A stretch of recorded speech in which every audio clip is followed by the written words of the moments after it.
전일 곧 사울이 왕이 되었을 때에도 이스라엘을 거느려 출입하게 한 자가 왕이시었고 왕의 하나님 여호와께서도 왕에게 말씀하시기를 내가 내 백성 이스라엘의 목자가 되며 내 백성 이스라엘의 주권자가 되리라 하셨나이다 하니라. 이에 이스라엘 모든 장로가 헤브론에 이르러 왕에게 나아오니 다윗이 헤브론에서 여호와 앞에서 저희와 언약을 세우매 저희가 다윗에게 기름을 부어 이스라엘 왕을 삼으니 여호와께서 사무엘로 전하신 말씀대로 되었더라. 하나님 감사합니다. 오늘도 하나님의 크신 말씀과 은혜와 능력으로 저희들 말씀 가운데 은혜 받기를 원합니다. 주님의 크신 능력으로 함께해 주실 믿사오며 모든 말씀 예수 그리스도 이름으로 감사하며 기도했습니다. 아멘. 자, 그래서 이제 다윗 왕이 이제 보게 되면 하나님부터 시림을 얻게 된 게 뭐냐면 바로 그 회개예요, 회개. 사울 왕과 다윗 왕이 대조가 되는 게 뭐냐면 사울 왕은 회개가 없어요. 근데 다윗 왕은 회개를 해요, 하나님 앞에 철저하게 자기의 잘못을 철저하게 인정을 하고 하나님께서 주시는 그런 모든 어렵고 힘든 상황들을 다 죄송하고 정말 미안한 마음으로 겸손하게 그 매 순간순간을 갖다 기도하면서 견디는 거예요. 그게 모든 것들이 다 끝날 때까지 하나님께 모든 걸 맡기는 게 바로 다윗 왕의 삶이었어요. 외형적으로 봤을 때는 살인자요, 여자를 범한 죄가 있을지 모르겠지만 내적으로는 하나님께 어떻게 드렸어요? 죽기 살기로 겸손한 마음으로 하나님께 회개하고 매달렸죠. 그래서 우리가 선이란 거는 우리 도덕 시간에 배우는 선은 사람을 죽이지 말아야 되고 도둑질하지 말아야 되고 이런 모든 세상적인 선이 있어요.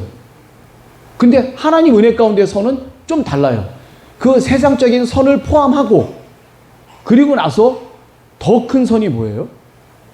하나님의 말씀에 순종하는 게 바로 그게 선이에요. 왜냐하면 하나님 자체가 선이시기 때문에 가장 완벽한 선이기 때문에 하나님의 말씀에 그대로 우리가 어린애 같은 마음으로 순종하면 그 된다는 얘기예요. 예를 한번 들어볼게요.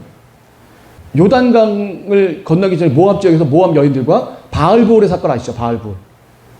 예, 부올에 있는 바알을 갖다 섬긴 모압 여인들이 이스라엘 남자를 유혹을 해갖고 우상숭배에 빠지게 됐었을 때 그때 그 순간에 시므온 지파의 시므리라는 사람 아시죠? 그리고 미디안 족속 수루의 딸 고스비라고 있어요. 예, 시므리와 고스비가 둘이 같이 관계를 맺습니다. 그것도 어디서 하냐면 밖에도 아니야. 그쪽 모압에 있는 신전도 아니고 이스라엘 하나님 전 진영 안에 들어와서 그런 일을 하고 있는 그런 모습을 봤었을 때 어떤 일이 벌어져요?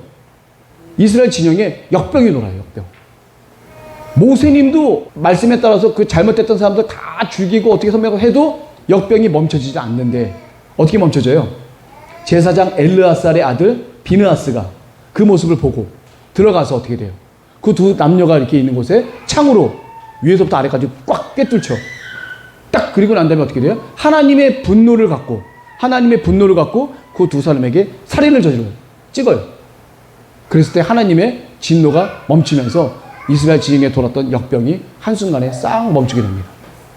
역병 한번 싹 돌고 나면 곧 많은 인구가 죽어요. 근데 그러면 비느하스는 살인을 저지른 거 아니에요.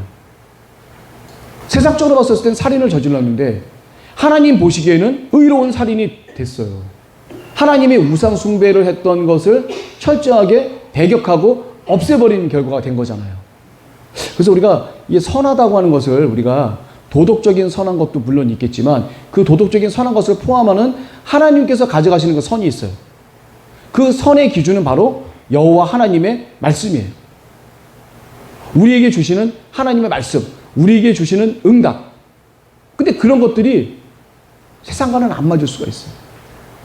우리 목사님이 매번 얘기하시는 게 주일날 1년에 52주가 있는데 한 주는 좀 쉬고 좀 말씀 좀 딴 사람 하게 하고 넌 좀 우리하고 같이 좀 어디 좀 놀러 가자. 우리 목사님이 타협을 해요?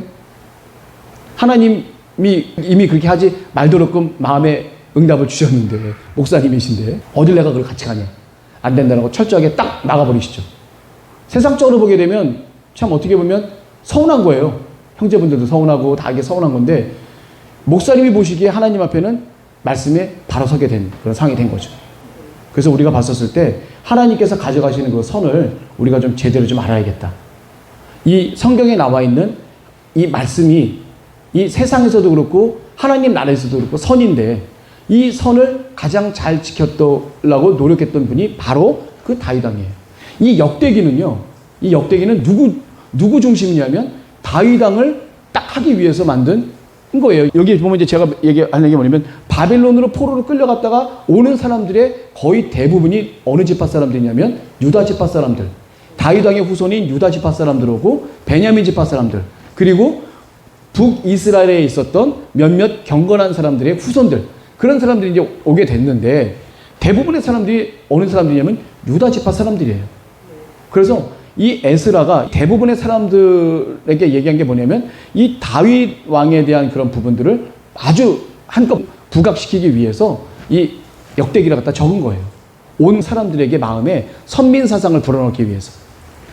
그러니까 너희들이 잘못한 게 아니라 우리가 바벨론 포로를 끌려간 거는 우리가 죄를 졌기 때문에 그렇지 하나님이 능력이 없어서 그런 건 아니다. 우리가 하나님 앞에 죄를 졌기 때문에 당연히 죄에 대한 대가를 받고 하나님의 구원과 은총으로 인해서 다시금 우리가 회복이 돼서 이곳으로 오게 된 거다. 이 자체는 우리가 나약한 것도 아니고 잘못된 것도 아니고 단지 우리의 하나님께 지은 죄로 인해서 하나님의 역사함 가운데 우리가 있었다라고 이렇게 얘기하기 위해서 만든 겁니다. 그래서 역대기에 보게 되면 다윗 왕이 했던 그런 안 좋은 그런 일들 그런 것들이 있어요. 그런 것들은 다 빼요. 좋은 것들만 다 모아서 이렇게 쭉 나열을 하게 됩니다. 여기도 보게 되면 맨 처음에 시작되는 게 뭐예요? 유다의 이제 멸망과 바빌론의 포로 생활. 이게 12지파 중에서 단지파와 스불론 지파는 저번에 제외됐다고 했어요. 이 역대기에 보게 되면 이 역대기 사람들은 사실은 북이스라엘 사람들은 언급할 필요가 없는 사람들인데 또 본의 아니게 북이스라엘 중에서 남유다 지방으로 와서 자신들의 어떤 국민이 됐다가 포로로 끌려가서 다시 오게 된 그 몇몇 사람들 때문에 북이스라엘 사람들의 그 역사를 갖다 쓰게 됐다고 저번에 제가 말씀을 드렸어요. 그렇지만 그 중에도 특별히 단지파와 스불론 지파 얘기는 아예 빠졌다는 얘기는 뭐냐면 그쪽 지방에 있던 사람들의 숫자는 거의 없었다는 얘기예요. 한마디로 얘기하면 단지파와 스불론 지파 사람들 중에는 그나마 하나님을 믿고자 했던 경건한 사람들조차도 아예 없었다는 얘기예요. 없는 사람들 굳이 그 족보를 쓸 필요가 없기 때문에 단지파와 스불론 지파의 족보는 아예 쓸 필요가 없었던 거예요. 에스라 학사도. 자, 그 다음에 이제 우리가 보면 바벨론에서 이제 예루살렘으로 귀환한 사람들이 있어요. 내용 자체의 이름이 바로 그 유다 지파와 특히 베냐민 지파 그리고 에브라임 지파와 므낫세 지파. 에브라임과 므낫세 지파는 어디예요? 요셉 지파에 나오게 된 두 아들들이죠. 네. 요셉 지파의 두 아들들에서 시작된 지파가 바로 에브라임과 므낫세 지파고 또 다윗 왕이 나오게 된 유다 지파 또 사울왕 초대 왕이 있는 그 베냐민 지파. 이게 북이스라엘과 남유다로 나눠질 때 다른 지파들은 전부 다 북이스라엘 쪽에 붙었는데 유일하게 유다 지파에 붙게 된 그 지파가 바로 베냐민 지파예요. 사울왕이 있었던 베냐민 지파. 그래서 유다 지파와 베냐민 지파는 어떻게 보면 형제 지파가 됐어요. 거기다가 이제 에브라임과 므낫세 지파에 있는 사람들의 숫자들도 상당수 많았다는 거예요. 그래서 그 사람들에 대한 그 얘기들이 여기 나와 있습니다. 그래서 주로 바벨론에서 예루살렘을 먼저 귀환한 사람들이 유다와 베냐민과 에브라임과 므낫세 지파들 중에 족장들이 있었고 그 다음에 누가 있었어요? 제사장들이 있었어요. 레위인 중에 레위 지파 사람들 중에 제사장이 있었고 그 다음에 그 제사장들을 돕는 레위인들이 있었고 그리고 레위인들을 돕는 성전 봉사자들이 있었어요. 그것도 레위인이에요. 그 밖에 봉사자들. 네. 문지기 아세요? 문지기?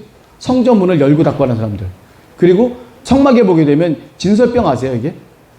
떡 같은 거 있잖아요. 12지파를 나타내는 그 떡 진설병을 그걸 갖다가 매주 만들어내는 사람 또 치우는 사람 그런 사람 다 있었어요. 그런 사람 다 있어야죠. 그래서 그런 성전 봉사자들 이런 사람들이 지금 먼저 예루살렘으로 다 귀환을 하게 된 거예요. 그러니까 그걸 아셔야 돼요.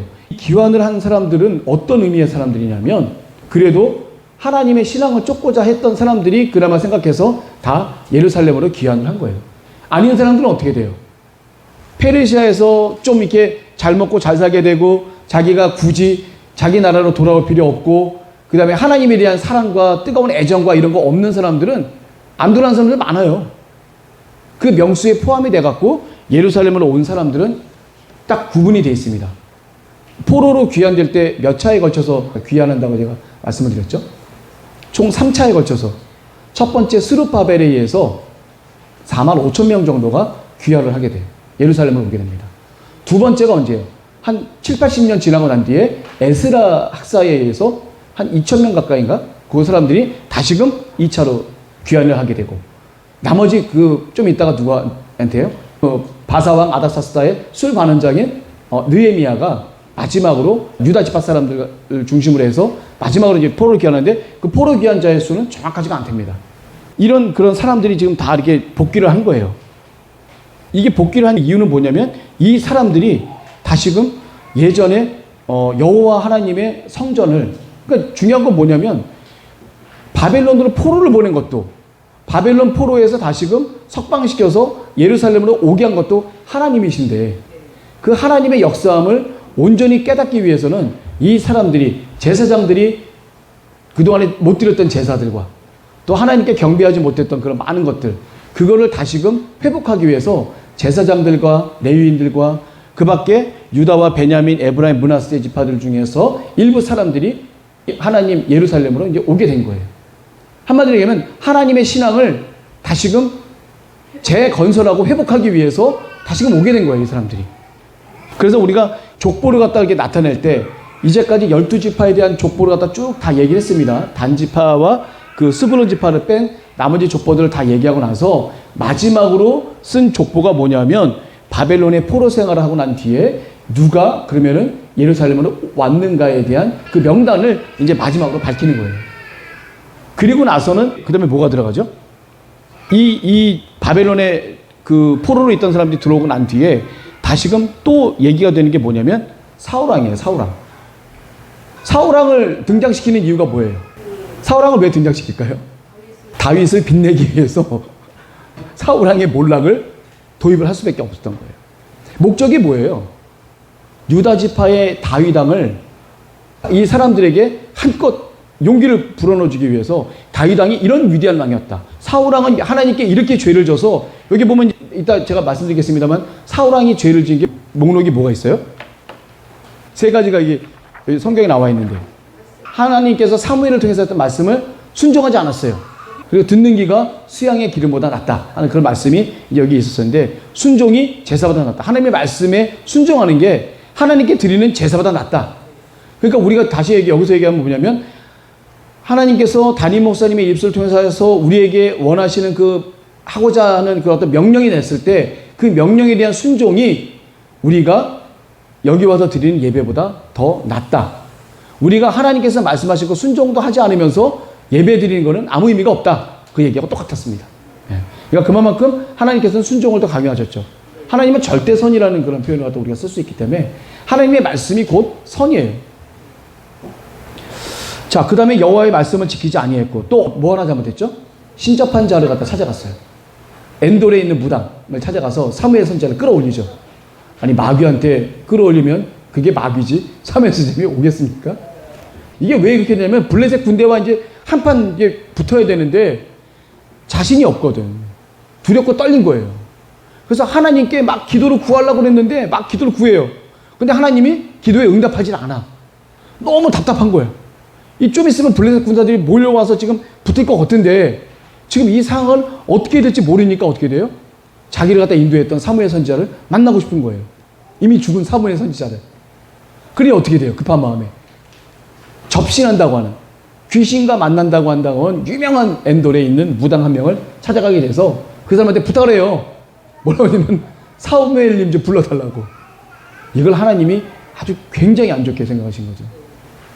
어떻게 마귀한테 하나님의 제자, 하나님의 그 사도를 부르라고 그래요? 그건 있을 수 없는 일이죠. 정말 죽이든 살리든 어떻든 간에 하나님께 더 간절하게 매달리고 기도를 했었어야죠. 자기가 그 순간에 죽음을 당한다 할지라도 어차피 죽임을 당하잖아요. 그리고 또 잘못한 게 뭐였죠? 가장 큰 거, 하나님께 묻지 않는 거예요. 이거 가장 큰 죄이기 때문에 맨 마지막에 쓴 겁니다. 사울왕이 저지른 죄 중에 가장 큰 게 뭐냐면 하나님께 여쭤보지 않는 거예요. 하나님께 기도하지 않는 거예요. 하나님께 응답을 구하지 않는 거예요. 응답을 구하지 않고 자기 멋대로 마음대로 행동한 이 사울은 하나님으로부터 버림을 받았어요. 그러니까 하나님께서 우리에게 주신 그 말씀과 이런 모든 것들이 지금 내가 생각하고 내가 원하는 것과는 거리가 멀어.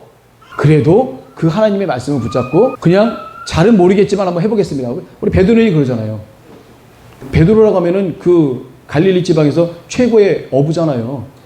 베드로만큼 잘 잡는 사람이 어디 있어? 그물질 한 번도 안 한 예수님께서 이곳에 던져라. 베드로가 이곳은 반드시 없다고 생각하는 곳인데 베드로가 뭐라 그래요? 주님의 말씀에 기인해서 내가 그냥 정말 안 되는 거 알지만 내가 한번 해보겠습니다. 쫙 던졌을 때 어떻게 돼요? 그물이 찢어질 정도로 물고기가 확 올라오게 되죠. 한 번도 그물질 안 했던 예수님께서 말씀하신 거. 베드로가 얼마나 무섭겠어요, 속으로. 아, 이게 뭐냐고, 이게. 그렇게 얘기했지만, 베드로는 어떻게 돼요? 이를 악물고 자기의 모든 경험과 자기가 갖고 있는 모든 지식과 이런 모든 것들을 다 억누르고 예수님이 하신 말씀에 순종을 했어요. 그랬을 때 어떻게 돼요? 그물이 찢어질 정도로 많은 걸 체험하게 되는 거죠. 바로 그 부분이에요. 하나님의 말씀에 순종한다는 것. 하나님께 여쭤보지 않는다는 것. 이 모든 것들이 하나님과 관계가 끊어지고 하나님과 멀어진다는 것을 이 사울왕을 통해서 알게 되는 거예요. 그래서 사울왕이 왜 하나님께 버림을 받았는지 사무엘상에 잘 나와 있거든요. 여기 계신 분들 다시 한번 사무엘상을 보시면서 사울을 보면서 아, 내가 이렇게 사울 같은 행동을 하게 되면 하나님께 버림을 받을 수 있겠구나. 아, 이거 안 되겠구나라는 것을 꼭 깨닫고 실천하는 그 기회가 되시길 바랍니다. 다시 한번 몇 번을 읽어봐도 주옥 같은 문장들이 너무나도 많아요. 사울왕의 잘못된 점을 제가 꼭 찝어드렸어요. 여호와께 말씀에 순종하지 않았어요. 두 번째가 그 마귀들과 접신했어요.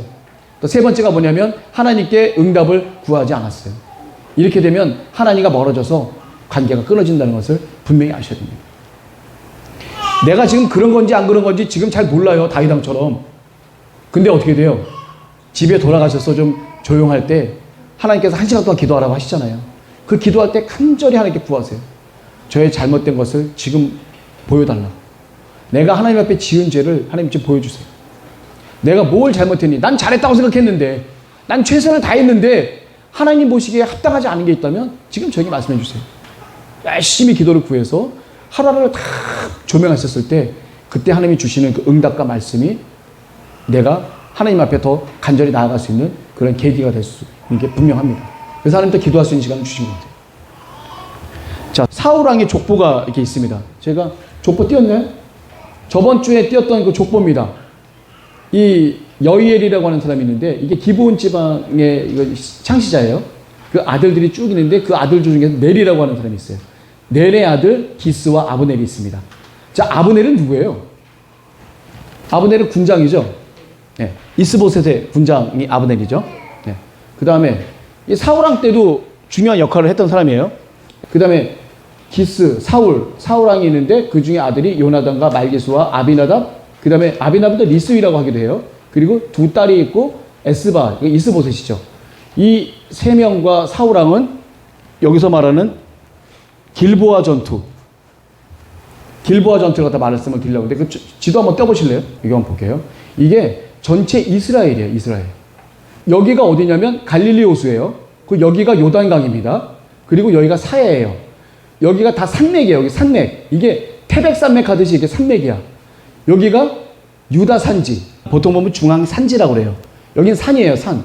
여기가 헤브론이 있고 예루살렘이 있고 요런 게 있는 데가 여기가 바로 유다 산지. 좀만 올라가서 베델이 있고 여기 있는 여기가 바로 사마리아 산지. 그러니까 에브라임 산지라고 그래요. 에브라임 지파에. 그리고 에브라임 지파 산지 좀 위에 올라가면 조그마한 평야가 있어요. 요 평야를 이스라엘 평야. 그러니까 이 산맥이 쭉 있는데 중간에 뻥 하고 이렇게 평야가 하나 딱 있어. 이게 바로 이스라엘 평야예요. 이 이스라엘 평야 바로 밑에 바로 여기 오른쪽 끝에 어디가 있냐면 길보아산이 있는 거예요. 다음 사진 한번 볼까요? 자, 이 윗부분입니다. 아까 위에 갈릴리 호수 부분의 이 부분에 여기 보게 되면 이게 이스라엘 평야가 있어요. 이게 동서로 나 있는 이 이스라엘 평야가 있습니다. 여기에 이게 무기또라는 데가 있는데 여기는 교통의 요충지예요. 항상 늘 전쟁이 있어요. 무기또 전투 아시죠? 많이 들어보셨죠? 이 항상 전쟁이 있는 곳이고 이곳이 바로 길보아산입니다. 요 전투에서 요 이스라엘 평야 요 지역에 어떻게 보면 블레셋 군대들이 잔뜩 몰려 있는 이 지역에 이제 이 길보아산에서 이제 전투가 벌어져요. 마지막 전투죠. 블레셋과 사울 왕과의 마지막 전투인데 이 길보아 산에서 거의 이스라엘군이 전멸을 하게 됩니다. 하나님부터 버림받은 사울 왕이 할 수 있는 것은 전쟁에서 피하는 것밖에 없어요. 하나님이 블레셋 사람들을 붙이셔야 되는데 안 붙이신 거잖아요. 그러면 패할 수밖에 없는 거예요. 이스라엘 사람들은 무기가 그냥 청동기에다가 그냥 뭐 곡괭이 뭐 이런 거밖에 없어요. 근데 어떻게 돼요? 블레셋은 완전 철기문화입니다. 거기는. 철기문화이기 때문에 이 무기로서는 싸워서 이길 수가 없는 민족이 바로 블레셋 민족이에요. 블레셋 민족을 다윗 왕이 다 이겼는데 다윗 왕이 통일왕국이 돼갖고 이겼던 그 전쟁 중에 그 지역이 하나가 뭐예요? 바알 브라심이라고 들어보셨어요? 바알 브라심? 기억나세요? 저번에 우리 사무엘서 할 때 한 번 했는데 하나님이 그 블레셋 군사를 물처럼 흩어뜨려 버린다라고 해서 그 지역을 바알 브라심 흩어뜨려 버린다는 뜻이에요.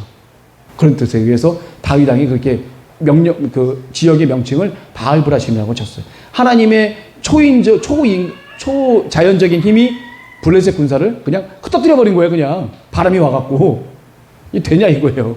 이렇게 해야지만 이길 수 있는 게 바로 블레셋 군사들이에요.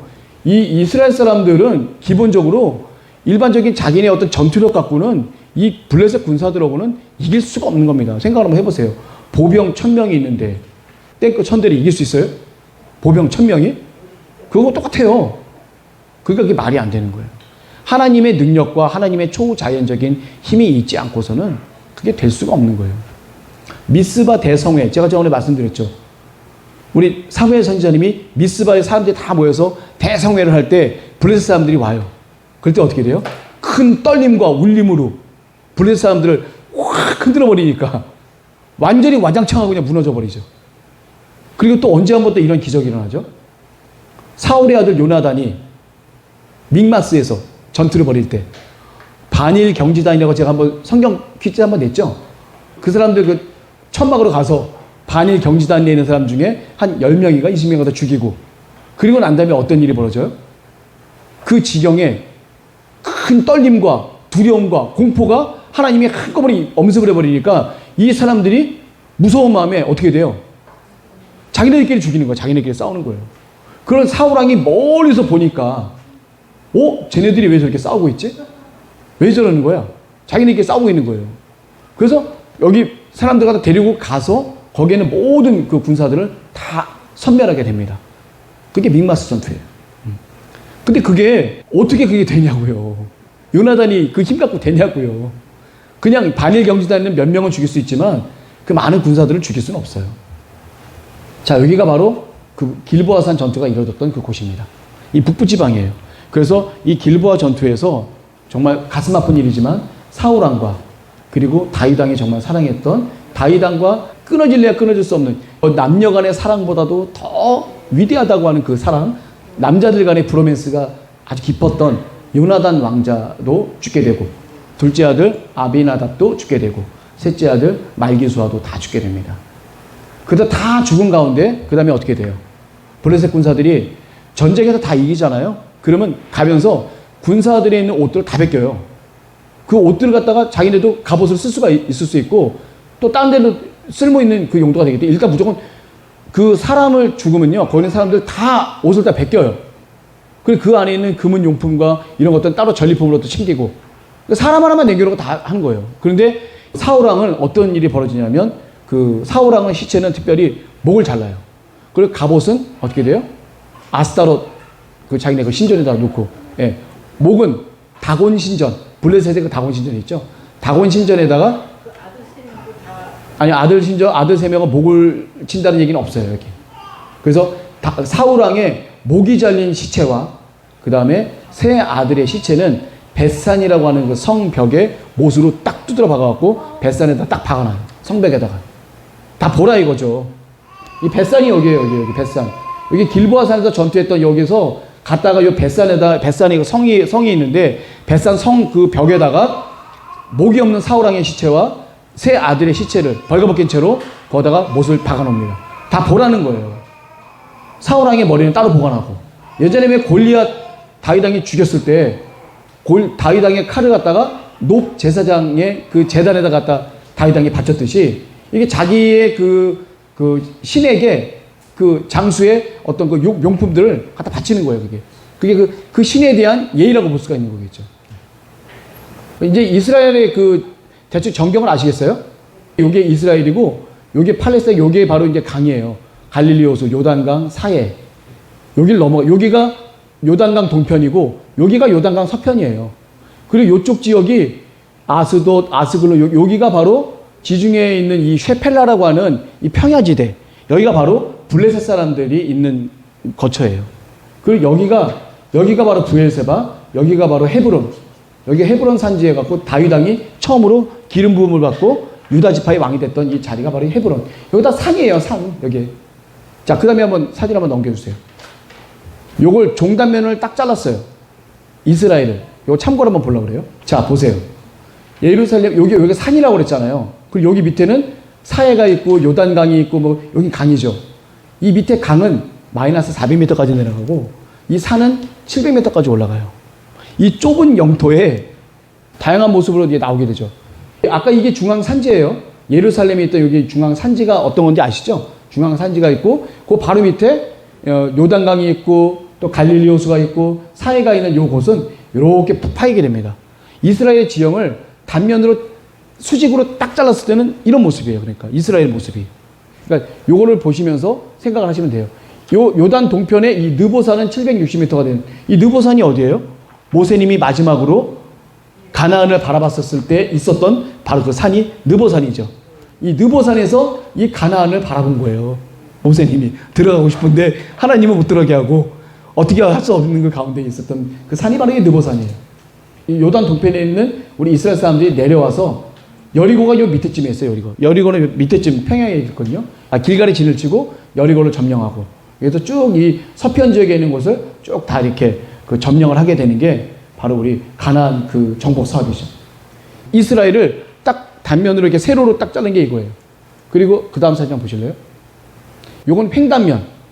아까는 수직으로 자른 거고 이건 가로로 자른 거예요. 가로로. 그리고 맨 오른쪽이 헤르몬 산이 있죠. 이렇게 산이 있고 이 갈릴리 호수가 있고 요단강이 흐르고 사해가 있고 그래서 이 바닥으로 쫙 자른 모습을 다 보게 되면 이렇게 됩니다.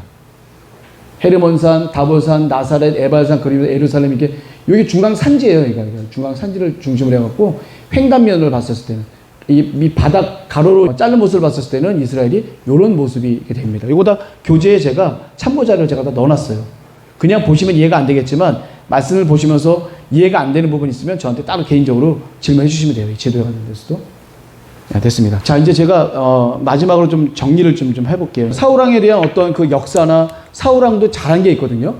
여기에 보게 되면 사울왕을 갖다가 장사 지내준 사람들이 길르앗 야베스 사람들이에요.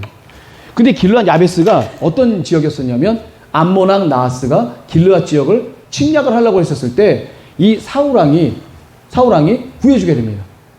그래서 길르앗 야베스 사람들이 은공을 입어요. 고마운 거죠. 그래서 이 길르앗 야베스 사람들이 벳산 성벽에 못 박혀 있는 사울왕과 사울왕의 세 아들을 목숨을 걸고 거기를 들어가서 몰래 하여튼 그 시체를 갖고 와서 요단 동편으로 가지고 와서 길르앗 야베스 지역 거기에 많은 그 큰 나무가 에셀 나무라고 하고 또 상수리 나무라고 하는데 그 아래에다가 장사를 지내주게 돼요. 네. 어떻게 보면 은공을 베푼 거죠. 한마디로 얘기하면 은혜를 갖다가 받은 것을 갚아주게 된 거예요. 그래서 이 사울왕이 결국은 맨 마지막의 모습은 자살을 하는 모습이 돼요. 자기 아들들은 다 이제 죽었는데 거기 블레셋 사람들이 활 쏘는 사람들이 사울왕을 끝까지 쫓아가서 심하게 몸을 관통을 해갖고 이제는 어쩔 수 없이 이제 죽기 일보 직전인데 만약에 내가 블레셋 사람들에게 붙잡혀 간다. 그러면 삼손처럼 끌려다니면서 온갖 모욕을 다 당하게 된 것을 하기 싫으니까 옆에 있는 부관에게 얘기를 하죠. 무기 든 자라가 보통 부관인데 날 빨리 죽여라. 저 사람들에게 죽임을 당하거나 끌려가서 내가 모욕을 당하는 것보다는 내가 네 손에 죽는 게 낫겠다고 죽이라고 하는데 이 사람이 감히 사울을 못 죽여요. 근데 어떻게 돼요? 자기 칼을 놓고 거기서 엎드려져 버려갖고 사울이 어떻게 돼요? 거의 없는 행위인데 자살을 하게 되는 거예요. 거의 반자살하게 되는 거예요. 이게. 그리고 옆에 있던 그 신하도 같이 똑같이 자살하게 되고 나중에 다윗왕한테 아말렉 청년이 와갖고 내가 사울왕을 죽였다고 그러니까 나 좀 이렇게 좋은 자리 하나 달라고 했다가 그 아말렉 청년을 갖다가 다윗왕이 죽여버리죠. 하나님이 기름 부은 왕을 네가 감히 어떻게 죽이냐고. 근데 이 사람 아말렉 청년은 죽인 게 아니에요. 사울왕이 죽은 걸 보고 자기가 죽였다고 하고 사울왕이 뭐 걸치고 있는 걸 빼갖고 가서 다윗왕한테 내가 죽였습니다. 당신을 죽이려고 했던 사울왕을 내가 죽였으니까 나한테 좀 이렇게 공을 인정해서 날 좀 어떻게 좀 해달라고 갔는데 어떻게 돼요? 포상을 원하고 갔는데 다윗왕이 죽였죠. 바로 그 점이 다윗왕을 하나님께서 사랑하신 중요한 점 중에 하나예요. 다윗왕은 자신의 감정에 휘말리질 않아요. 나를 몇 번을 죽이려고 했던 사울왕을 위해서 슬피 웁니다. 여기 보면 활노래라고 있어요. 활노래. 아시죠? 사무엘 한가? 거기에 보면 활노래가 다 짓죠. 다윗왕이. 자기의 사랑하는 친구 요나단과 또 이스라엘의 왕인 사울왕의 그 죽음을 너무나도 간절히 애도를 해요. 웬만한 사람 같으면 원수인데 자기를 죽이려고 했던 사울왕인데 정말 잘 됐다고 생각하고 이제 늠름하게 이제 왕 위를 갖다가 자기가 딱 할 것처럼 다 웬만한 사람들 그런데 다윗왕은 그렇지가 않아요. 왜 그럴까요? 다윗왕이 슬퍼했던 그 이유는 뭘까요? 하나님 때문에 그래요. 하나님이 그래도 사랑하셔서 기름을 부었던 이스라엘의 왕이 죽은 거예요. 나를 죽이려고 했던 원수 사울이 아니라 하나님이 그래도 한때 사랑하셔서 하나님께서 직접 사무엘 선지자를 통해서 기름을 부었던 사울왕이 죽임을 당한 거잖아요. 하나님의 종이 죽임을 당한 건데 어떻게 그게 슬프지 않을 수가 있겠는가? 중심이 뭐예요? 하나님이 중심이에요. 하나님이 중심이기 때문에 이 다윗왕은 그러면 그 사울을 죽이려고 했던 아말렉 청년을 갖다가 포상을 했었어야죠. 그리고 높은 자리에 앉혀야죠. 근데 안 그러잖아. 단칼에 죽여버렸잖아요. 하나님이 기름 부은 그 왕을 네가 감히 어떻게 손을 댈 수 있냐고. 이게 바로 하나님께서 다윗왕을 사랑할 수밖에 없는 바로 그 점이에요. 하나님의 마음의 중심을 그대로 마음에 품으려고 노력했고 그 마음을 품은 것 같고 본인이 생활에서 직접 하려고 노력했던 거예요. 하나님은 그게 기쁘셨던 거예요. 우리도 다윗왕에게 배워야 될 거는 물론 다윗왕이 죄를 졌어요. 죄를 짓고 회개하고 대가를 치렀지만 다윗왕이 갖고 있는 마음의 중심은 늘 하나님이 기준이었어요.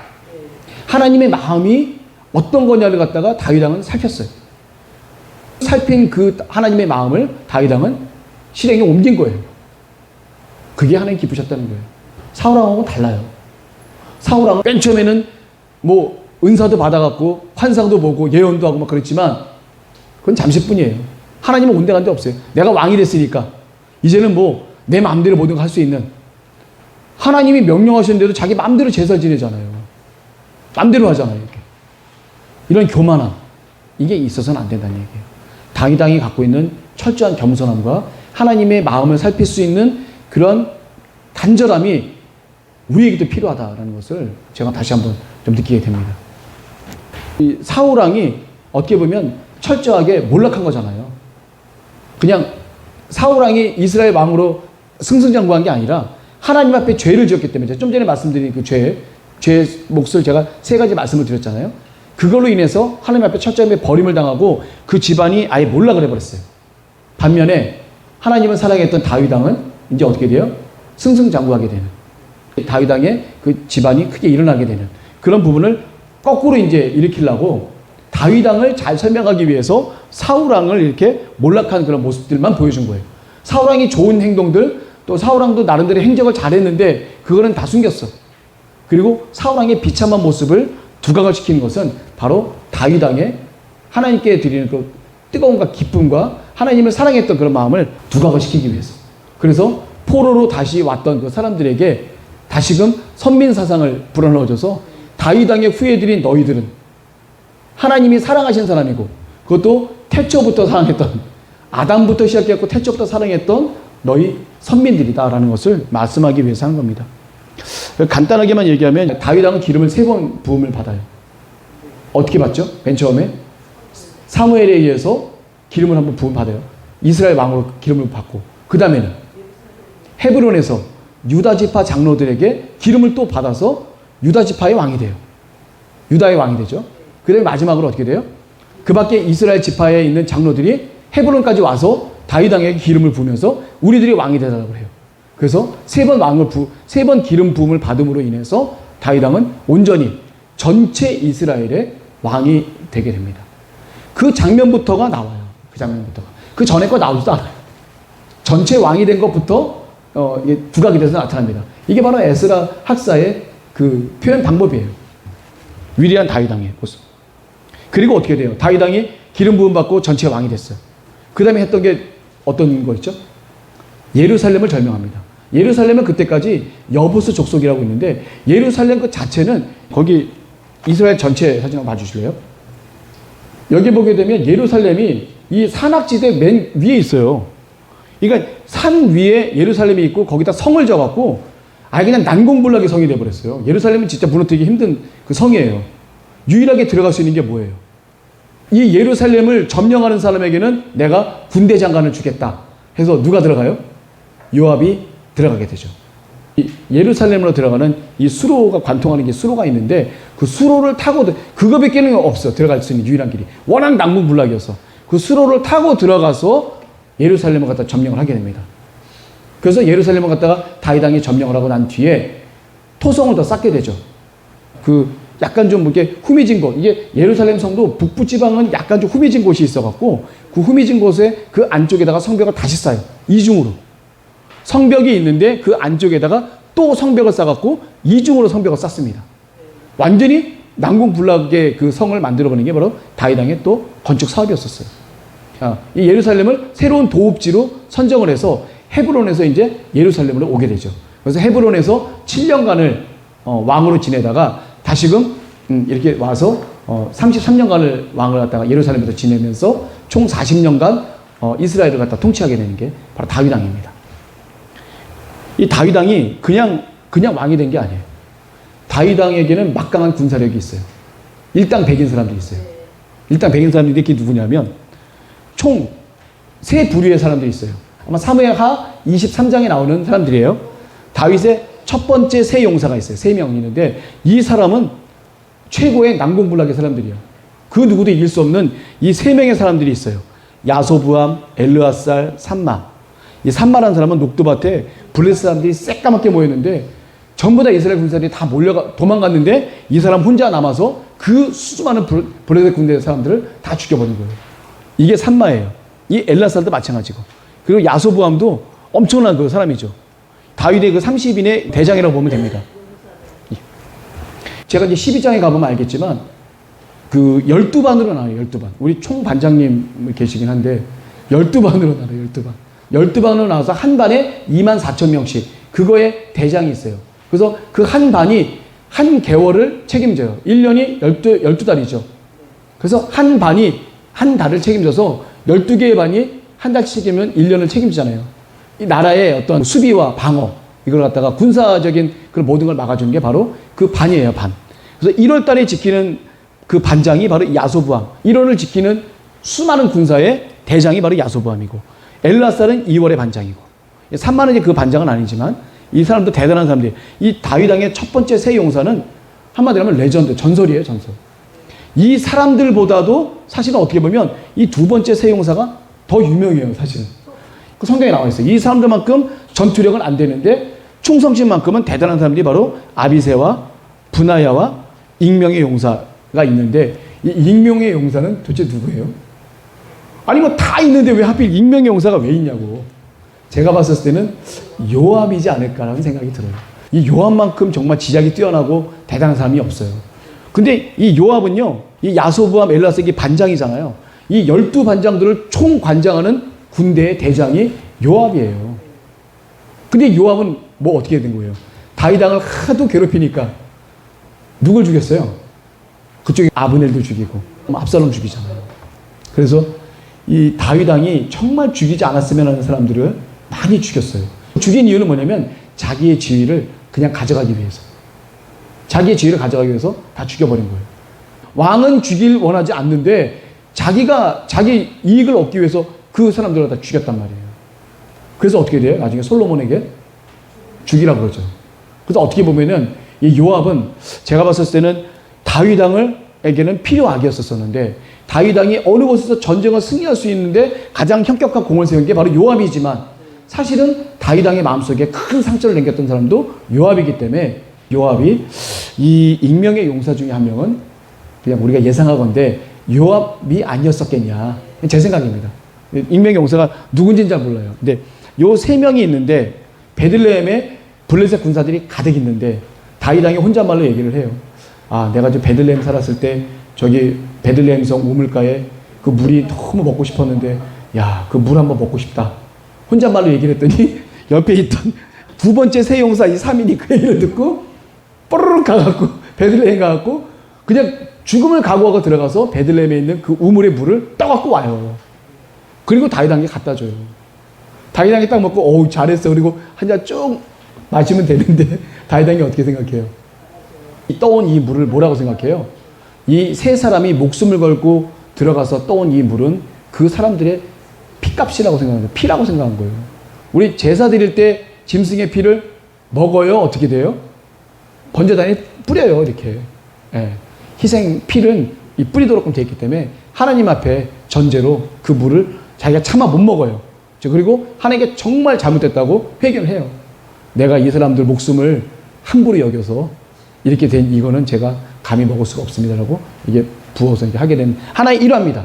그래서 이 두 번째 세 용사 이 사람들도 아주 대단한 사람이에요. 그리고 다윗의 30용사 요거는 제가 교재에 제가 좀 잘 좀 설명을 좀 해놨거든요. 이게 어디에 또 나와 있냐면 사무엘하 23장에 이 다윗의 30용사가 그대로 돼 있어요. 사무엘하 23장과 여기에 나오는 11장에 보면 다윗의 30용사가 완벽히 똑같진 않은데 제가 이쪽 사람과 이쪽 사람 이름이 살짝 다르거든요. 그 다른 부분을 갖다가 이 교재에다가 잘 정리를 좀 해놨습니다. 제가. 자, 오늘도 이게 보게 되면 목표는 뭐냐면 목적은 다윗 왕조의 출범이에요. 다윗 왕조, 하나님께 기쁨을 드리고 하나님과 마음이 정말 합했던 이 다윗 왕이 어떻게 이제 기름 부음 받게 되면서 다윗을 사랑했던 그 용사들, 다윗과 목숨을 함께 하려고 했던 그런 용사들이 계속 모여들게 되죠. 다윗이 사울을 피해서 어디로 도망가요? 가드 왕 아기스에게 갔다가 시글락이라고 하는 그 마을로 도망가게 되죠. 도망가서 그 숨어서 살고 있는데 거기 그 시글락이라는 곳에 군사들이 모여들어요. 다윗 왕을 찬양하는 다윗 왕을 갖다 쫓는 그 사람들이 모여서 거기 한 무리가 다 이르게 되죠. 거기서 이게 숨어 있었다가 사울 왕이 죽고 난 다음에 3일째 되던 날 사울 왕 진영에 있었던 한 사람이 헐레버터 뛰어와서 다윗 왕에게 그 죽음의 비보를 가르쳐 주게 됩니다. 그리고 다윗 왕의 충격을 먹죠.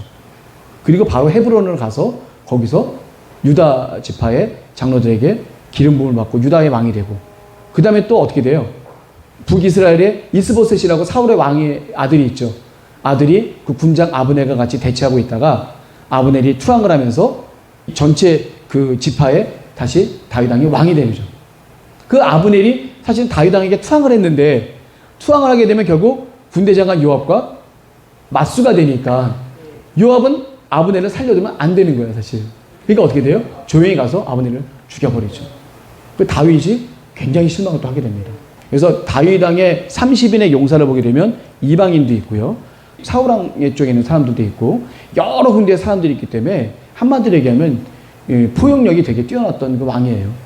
그냥 골수로 무식한 왕이 아니라 많은 사람들 중에서 용맹하고 또 지략이 뛰어나고 또 다윗 왕을 잘 따르고자 했던 사람들은 두루두루 다 등용을 했어요. 다윗 왕께서. 그래서 다윗 왕 쪽에는 사람들이 많이 붙어서 이 왕국을 갖다 형성하게 됐습니다. 자, 그래서 이 사울 왕이 너무나도 잘못해서 죽음을 얻고 그 집안이 망하는 것과 동시에 이 다윗 왕은 다윗 왕의 어진 마음으로 인해서 모이는 그 군사들과 같이 다윗 왕조가 새롭게 출발하게 되는. 그래서 이제는 이걸 갖다 쓴 이유가 뭐냐면 이 예루살렘에 다시 복귀한 유다 지파 사람들 중에서도 레위인들이 있고 제사장들이 있고 이런 많은 그 사람들에게 이 다윗 왕에 대한 그 부분을 한껏 고치시켜서 당신들이 비참한 민족의 사람들이 아니라 하나님이 선택한 선민이라는 것을 명확하게 다시 한번 얘기하려고 한 겁니다.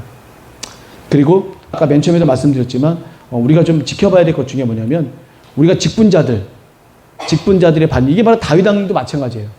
직분자들의 우리 바른 자세는 바로 그 직분을 맡긴 분의 신임을 얻는 거다. 다윗 왕이 하나님의 신임을 얻었어요. 직분자로서 충실히 행했다고 우리가 분명히 알 수가 있겠죠. 이 부분의 말씀을 우리가 다시 한번 제가 얘기를 하면서 오늘도 이제 좀 많이 좀 힘드셨겠지만 우리 역대상 우리 5번째 시간을 우리 다 같이 마치도록 하겠습니다. 네, 감사합니다.